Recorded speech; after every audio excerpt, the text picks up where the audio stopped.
We're going to start out this screencast on static attributes by creating a new project. We are going to use the command line app template, and we can call this static attributes example. Now, static attributes are attributes which you can access on a class level. That is because the static attributes are tied to the class definition. So let's go ahead over here and create a new class. We could call that class student. Now we're going to give the student a few normal attributes, to put it in that way. So we're going to give it an attribute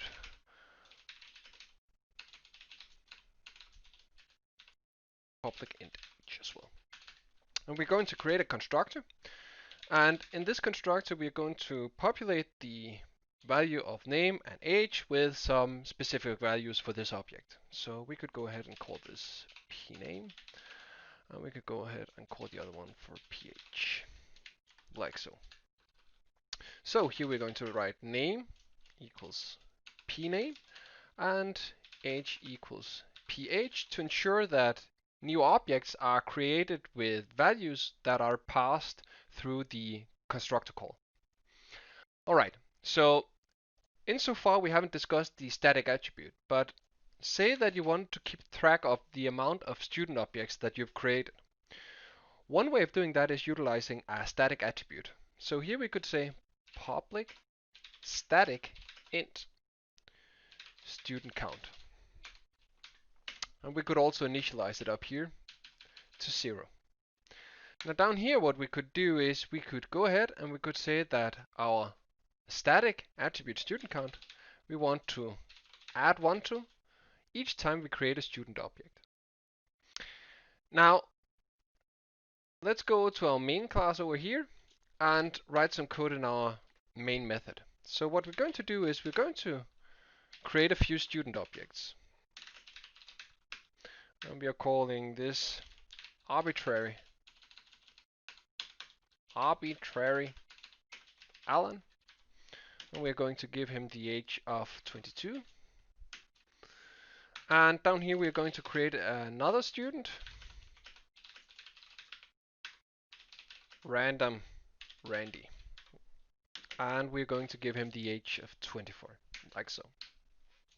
Now, what we can do is we could go ahead and write system out println, and then we could write s1 dot student count.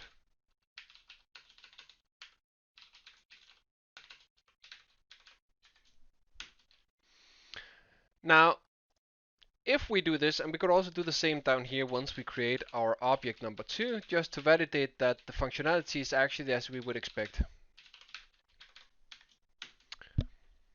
Now, if we run this, what we will see is hopefully that our student count is counted up 1 for each student object that we create.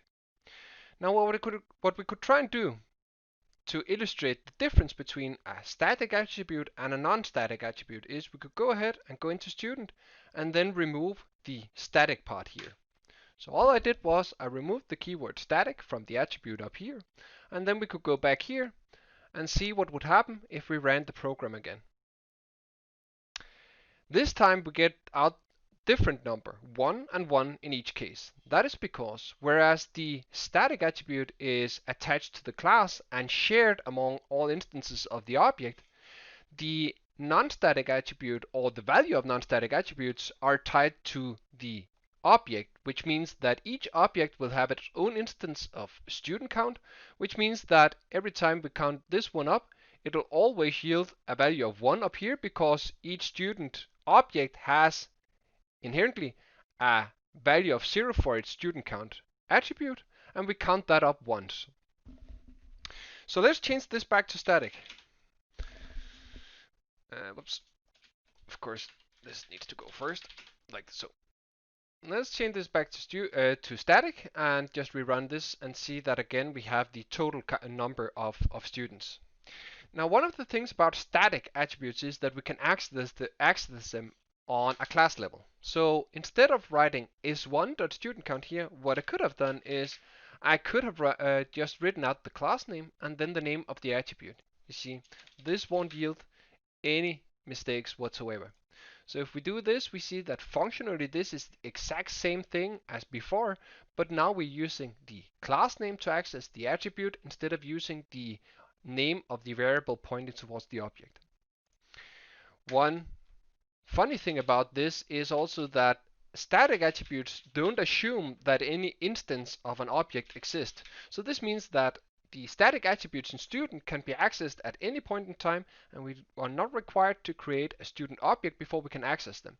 This also means that we can get a preliminary student count before even creating any student objects by accessing the attribute on a class level.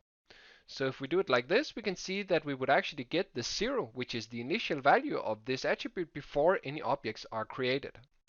So hopefully this screencast has illustrated some of the properties of static attributes. And this is it for now.